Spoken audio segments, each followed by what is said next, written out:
بسم الله الرحمن الرحيم.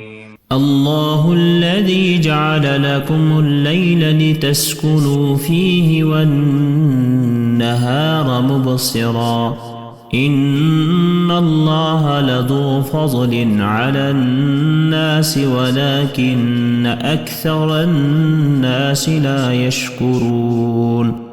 ذلكم الله ربكم خالق كل شيء لا إله إلا هو فأنى تؤفكون.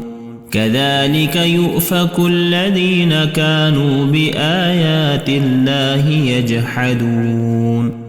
الله الذي جعل لكم الأرض قرارا والسماء بناء وسوركم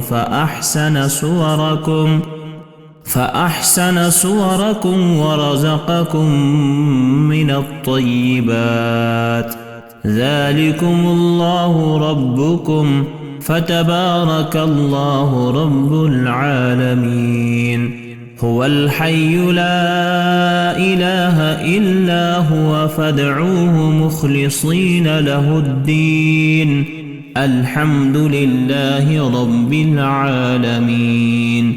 قل إني نهيت أن أعبد الذين تدعون من دون الله لما جاءني البينات من ربي وأمرت أن أسلم لرب العالمين. هو الذي خلقكم من تراب ثم من نطفة ثم من علقة ثم يخرجكم طفلا ثم لتبلغوا أشدكم ثم لتكونوا شيوخا ومنكم من يتوفى من قبل ولتبلغوا أجلا مسمى ولعلكم تعقلون.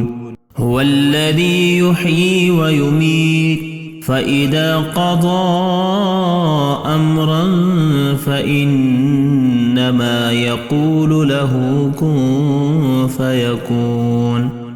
ألم تر إلى الذين يجادلون في آيات الله أنى يصرفون الذين كذبوا بالكتاب وبما أرسلنا به رسلنا فسوف يعلمون. إذ الأغلال في أعناقهم والسلاسل يسحبون في الحميم ثم في النار يسجرون. ثم قيل لهم أين ما كنتم تشركون